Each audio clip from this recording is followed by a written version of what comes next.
daginn, ég heiti Sigrún Ólafsdóttir og ég prófessor í félagsfræði við Háskóla Íslands. Og í dag þá ætla ég að segja ykkur aðeins frá félagsfræðinni.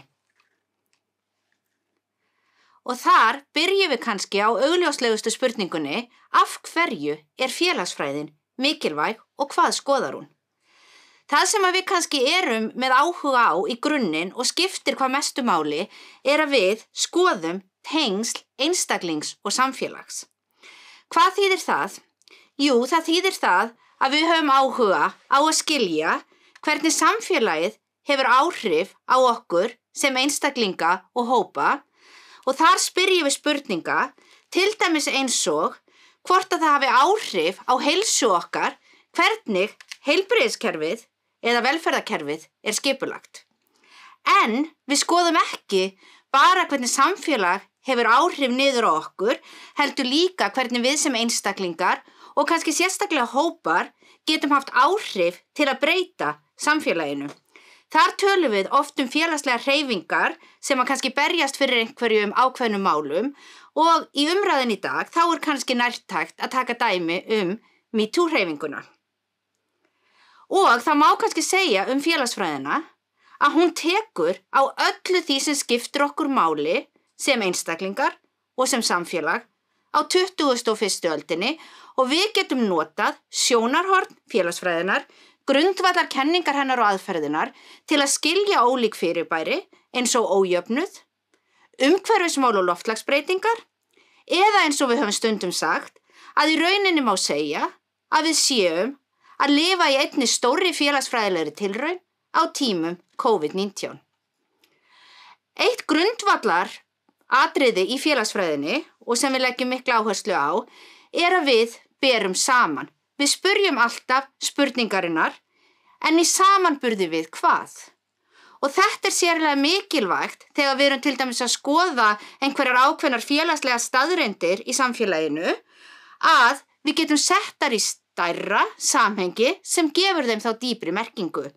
Hér má taka dæmi að við getum sagt setningu eins og að konur hafi lág laun á vinnumarkaði, en hvað þýðir það ef við erum ekki með samanburð?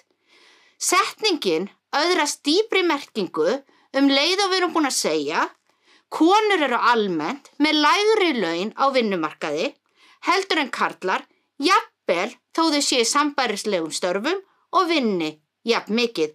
Þarna höfum við lært eitthvað dýpra og mikilvægara bæði kynjakerfið og vinnumarkaðinn. Og að lokum þá má segja með félagsfræðina að við erum mjög aðferðafræðilega fjölbreytt. Þannig að félagsfræðingar nota öll gögn sem mögulegt er til að skilja samfélagið betur, bæði megindleg og eigindleg og þar má sem dæmi nefna að við notum tölulegar opinberar upplýsingar, til dæmis frá Hagstofunni, við notum spurningalistakannanir, við notum orðræðugreiningu, viðtöl eða þátttökuathuganir.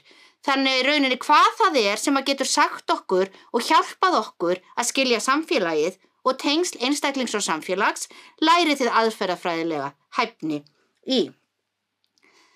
Ef við förum síðan aðeins yfir í hvernig námið er sett upp og hvernig við skipuleggjum það, þá er hægt að taka félagsfræðina sem aðalgrein eða aukagrein. Og þar getum við auðvitað tekið hana þá sem aðalgrein og bara tekið félagsfræði eða sem aðalgrein og aukagrein í einhverju öðru. Og það er líka hægt og við komum hér inn á það aftur hvað félagsfræðin er gífurlega fjölbreytt en þá er bæði hægt að velja sér öll þau námskeið sem að vekja áhuga ykkar og hugsa bara ég ætla að taka svona örlítið af öllu eða það er líka í boði að sérhæfa sig meira og hugsa ég veit að mig langar til dæmis að vinna eitthvað innan heilbrigðiskerfisins eða í réttarkerfinu og sérhæfa sig eða leggja áherslu á námskeið til dæmis í heilsu eða afbrotafræði. Og að lokum þá bjóðum við líka upp á aukagrein í fjölmiðlafræði og þar til dæmis hentar mjög vel að taka saman félagsfræðina sem aðalgrein og svo fjölmiðlafræði sem aukagrein. Og þá ætla ég aðeins að sýna ykkur hér hvaða námskeiða er sem að við kennum og þar sjáum við kannski svona í fyrsta skipti hér í dag hvað fjölbreytileiki félagsfræðinar er mikill. Þannig að hér eru bara dæmi af námskeiðum sem að við kennum.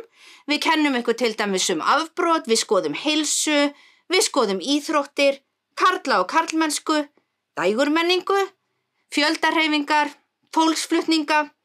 Við erum með námskeið tækni og samfélag. Við skoðum ójöfnuð sem að oft kannski talað svona sem hjartafélagsfræðinar. Við skoðum geðheilsuna, líkamann, kynverundina og samfélags- og nýmiðla. Þetta bara dæmi af þeim námskeiðum sem að við bjóðum núna en sýnir ykkur fram á hvað félagsfræðin gífurlega fjölbreytt og í rauninni má segja að við séum að nota sjónarhorn félagsfræðinar og þær grundvallar kenningar og aðferðir sem við erum til að skilja nánast allt sem að við kemur mannlegu samfélagi. Og það einmitt þessi fjölbreytni og kannski það sem mikilvægt að segja hér að hlutverk okkar sem kennara og fræðafólks ekki bara að kenna og rannsaka innan veggja háskólans, heldur mikilvægt að vera með samtal við samfélagið, að sýna það hvernig rannsóknir okkar og sjónarhorn félagsfræðinar skiptir verulegu máli í samfélagsumræðinni. Og hér aftur sjáu þið dæmi fjölbreytnina og hér eru þetta allt kennarar sem að eru í félagsfræðinni og hér eru við að tala ólík málefni og ójöfnuð og COVID-19. Við erum að tala útilokunarmenningu, við tölum ástina, mótmæli, móðurhlutverkið og brjóstagjöf, afbrot og hvernig afbrotahegðun kynjuð, við tölum vinnumarkaðinn og hlutverk sjálfboðaliða á vinnumarkaði og við tölum hver tilgangur íþrótta og til hvers eru við í rauninni að stunda íþróttir. Við sjáum þessa fjölbreytnileika aftur í hlaðvarpi félagsfræðinar en við erum núna búin að vera með hlaðvarp á Kjarnanum í meira en 4 ár og það yfir 100 þættir sem að hafa birst. Og þarna sjáum þið enn einu sinni fjölbreyttu viðfangsefninu okkar. Við tölum kynferðisbrot. Við skoðum áhrif orkuskipta og ef þau eru réttlát. Við skoðum kynjamun. Við skoðum heilbrigðiskerfið og kannski sem ég vil sérstaklega sýna ykkur hér að við vorum með þátt þar sem að við töluðum við nemendur sem að eru núna útskrifaðir úr félagsfræðinni en voru í félagsfræðin á þeim tíma og eini titillinn sem að hægt var að koma miðað við það sem nemendur sögðu okkar var einfaldlega það gaman í félagsfræðinni. Að lokum kannski förum við síðan í stóru spurninguna. Að við getum hugsað hvað félagsfræðin mikilvæg og skemmtileg og áhugaverð, en í enda dags þá viljum við vita hvað starfa félagsfræðingar, hvaða vinnu get ég fengið að loknu námi. Og þarna sjáum við dæmi það. Og það má í sanni segja að félagsfræðingar vinna allstaðar í samfélaginu, þeir vinna í öllum geirum og þeir vinna bæði hjá hinu opinbera og í einkageiranum.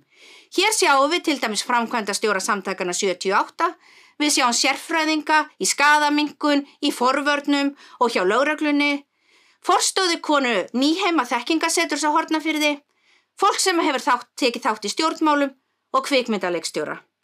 Við sjáum einnig hér myndir af 2 konum sem báðar eru með grunnmenntun í félagsfræði og við sjáum að þær hafa svo sannarlega haldið áfram að nota eitt af lykilhugtökum félagsfræðinar, en það ójöfnuð, til að koma sínum málefnum á framfæri og borist þar sérstaklega fyrir réttindum kvenna, eða eins og Mekan Rapinoe segir, við samþykjum ekkert minna en jöfn laun og á þá við að bandaríska kvennalandsliðið fái greitt jafn mikið og bandaríska karlalandsliðið í fótbolta og fyrrverandi forsetafrú Michelle Obama sem að segir ekkert land getur nokkuð tíman blómstrað ef það lokar á möguleika kvenna og þar með framlag helmings þjóðarinnar. Ef að það einhverjar spurningar sem að hafa vaknað hér á þessari stuttu kynningu, þá hægt að hafa samband við okkur á ýmsan hátt í gegnum netspjallið, tölvupóst eða í síma. Ég minni á að umsóknarfresturinn til 5. júní og ef að félagsfræðin eitthvað sem að vekur áhuga þinn, þá bjóðum við þig svo sannarlega velkomin í félagsfræðina.